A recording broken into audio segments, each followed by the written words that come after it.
Well, I started ADMT.TV to give people an outlet. I'm big on being an entrepreneur. For many years, I myself, like others, have worked jobs. And at the end of the day, we're making other people rich. I worked fast food, gained a lot of experience and a lot of discipline.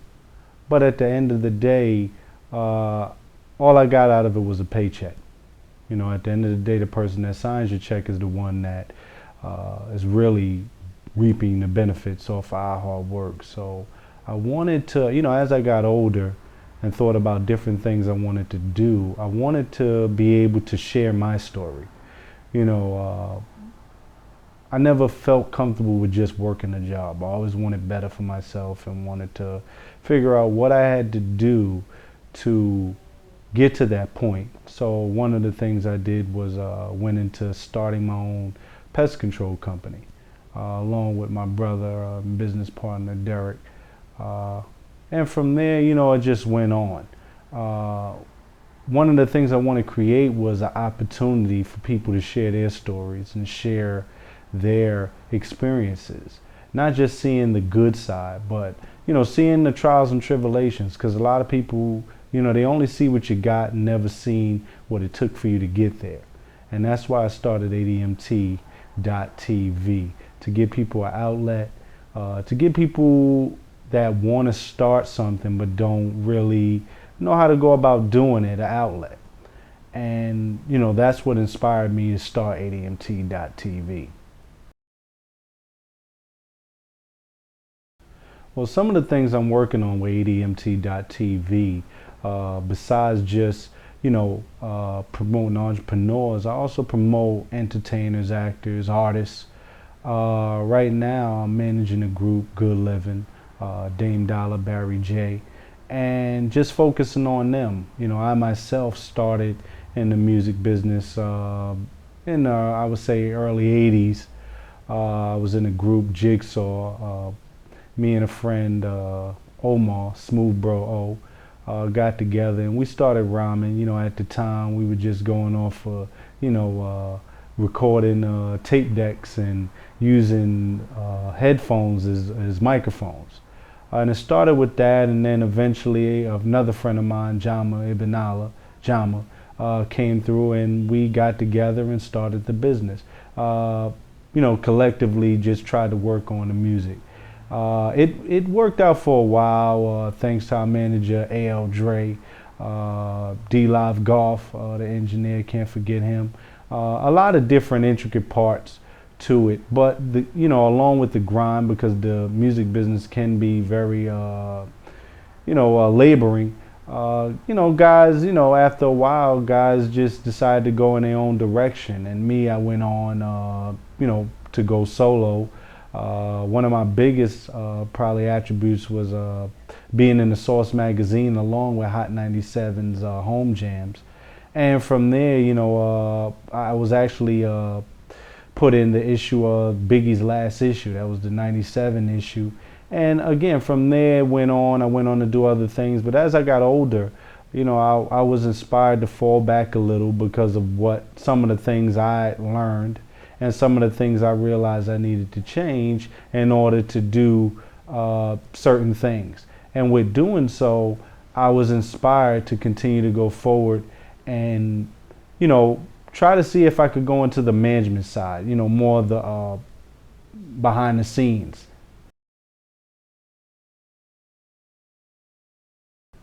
Well, the game has changed a lot, since I was doing it. Now, you have more of the internet. At the time, it was a lot of legwork. I think that is what separated the good from the best. Now with the social media and everything that, it gives you a bigger outlet. And, now, when I was doing it, you had Reel and ADATs.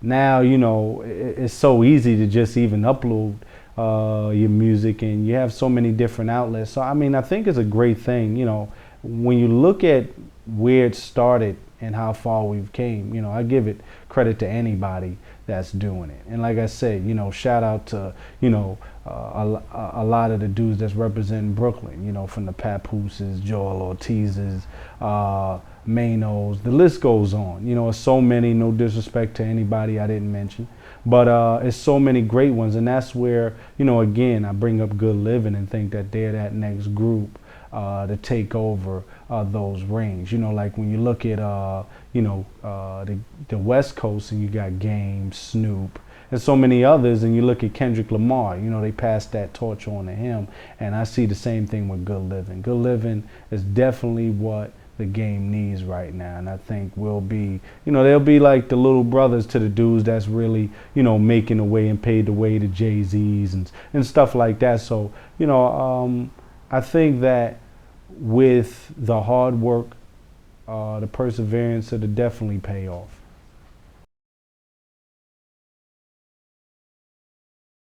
What I'm looking to get out of ADMT.TV, again, is just an outlet. I'm very encouraged by entrepreneurs, me myself being an entrepreneur. So I'm just looking to give other people an outlet, let them tell their story and see, again, a lot of people might have the ideas, but just don't know how to put it out there. And by seeing somebody else's story, maybe that'll encourage them. We're working on a lot of different things. Right now, I'm working on a project with a great friend of mine, like a big brother, A.L. Dre. He has 17, The Revolution to Be Visualized. And that's, I've met some great artists, got to talk to them, and it's overwhelming when you get to speak to people, and man, you just see the energy in the room. You get to talk to people. It started based on the whole Trayvon Martin story and just grew from there. And I tell you, man, I've been so inspired just by going to these things. So again, man, I'm looking to encourage others and really put a stamp on this. What inspires me? Everything inspires me. Just doing better. A lot of times, like I said, I started working fast food. And from there I went to pest control, one of the many different venues that I have. And I started with pest control, and I was working for a real great company, and decided that, that was okay. But again, I was making these people rich, and how could I, take what I knew and expand it to there. And my brother, working with him, and I tell you, a funny story. I tell a lot of people this. I remember one day he came on. This is to show you a lot of our mentality and thinking. And one day he asked me, he said, "Yo, D, you want to come on?" And like I said, I've been working fast food and other things, so I never really made a whole lot of money. My salary was very basic. Compared, to the minimum wages and things like that. Maybe a couple of dollars more, but not too far off that. And he asked me one day, he said, "Yo, you want to come out and make some money?" And I'm like, "All right, what you talking about?" He's like, "Yo, we come out and make some money." And I was like, "Well, how much?" He was like, "Yo, you come out with me for about 3 to 4 hours, maybe 2 hours, but 4 hours tops, I'll give you $250. And, I was, at that time, because what, I was doing and what I was used to, working, like I said, the fast food jobs and things like that, I was taken back like, wow, man, somebody actually give me that much money for just working a couple of hours. Needless to say, went out, did the job. We worked like 2 hours, and he gave me $250. And from there, I knew I had something. I knew that I could take it to the next level and build off that, because I was able, somebody wanted to pay me for my services. And from there, it took off, and I was encouraged by a great friend of mine, like a sister to me, Narinder Singh, owner of Subway restaurants. And she gave me the opportunity to really put it into motion. She gave me the opportunity to go out there and say, listen, the long story short, she said, I'll give you an opportunity. You just come and do what you regularly do. And because I've always been a hard worker and dedicated, That's what I went to do, and from there it just went on. And then, years later, I was fortunate enough, me and my brother got together and was able to start DDS Pest Control with a great team that we have in place. And again, we were able to take off. So, a lot of times we don't think outside the box, and that was one of the things I've done, is always think out the box. Besides that, like I said, ADMT.TV, all day music management is one of the things we got going. So many different things, but I've always been encouraged. I remember telling somebody one time, working at fast food, I tell you how people don't appreciate opportunities. I had a guy, we used to work together, and he worked at fast food, Burger King. He was trying to get in the music business. I don't want to give him too much shine, but anyway, the guy didn't want to work.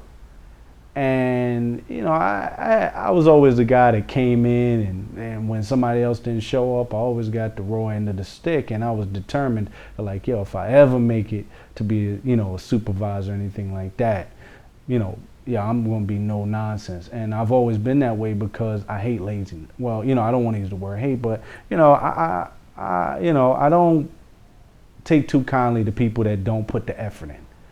And, he came in, and, the guy came in, and at the time, my supervisor said, yo, listen, D, get rid of him. I went out there to get rid of him. He said, yo, could you give me another chance? And I've told this story to a million people, and they said, all right, man, I'm going to give you a chance. Maybe we not doing something right for you. So I asked him, I said, listen, man, let's start over. I said, how many days can you work? He said, listen, man, I get tired fast. I could work 3 days. I said, all right, 3 days. That's all you can work? I said, you got it. I said, what hours would you like to work? He said, well, I don't get out to bed till about 12 o'clock. So I said, what time could you be? He said, yeah, I could be there by 12:30. I said, bet. I said, well, how long would you like to work? How many hours would you like to work? He said, well, I get tired fast, plus I need my days. He said, I could work from 12:30 to about 2:30. I said, 12:30 to 2:30, bet. He said, yeah, but, my days off needs to be Friday, Saturday, Sunday, on Monday, because, I got to hang out and stuff like that. I said, all right, bet. I said, I'm going to give you your days. I'm going to give you the hours. I said, but if you show up late one time, don't look at me funny, don't look at me crazy, you're gone. The next day, 12:30, no him. So it's busy, my boss is like, dude walks in about like 12:45. I'm like, you're done. And, my boss at the time was like, listen, it's busy in here, please. If he's supposed to be here, let him work. Give him another shot. I said, listen, man, not because of me, because of my boss, I'm going to give you another shot. Gave him another shot, man, went out there. Finally, rush hour was over. We out there, man. And, my boss comes to me, he's like, yo, great job. He's like, let me ask you a question. That guy, that you had out there earlier, is he on break? I'm like, break? He was like, yeah, because he's sitting out in the dining room, chilling, talking to one of the customers. Man, I went out there, man, and was like, yo, get out of my store. And the reason why I always tell people about that story, because it's just to show you that sometimes you can give a person everything, but it's up to them to want better for themselves. I've always been one to want better for myself. I grew up hard like so many others. I could tell you stories, and I'm sure I could hear the same stories back. But I've always been inspired by hard work, and I always believe hard work pays off. I preach that in my family. I preach that in my day of living. I'm a workaholic. Sometimes I work, but at the end of the day, when you look at anybody that has any type of success, not one of them never made it because they didn't put the hard work in. I'm never a stranger to work, and if you can't do it, jump on my back. I just believe that sometimes it's a gift and a curse, because I'm the type of person where I feel that sometimes you want to help people out, but not everybody looks at it in a good way. Sometimes again, people only see what you got, never see what it took for you to get there. So again, this is what ADMT.TV is all about, and I look to inspire people. Again, man, if people could get 1 million views off of twerking, I'm sure I could get 1 million views off of doing something positive. So again, ADMT.TV, stay tuned, and what's good, world?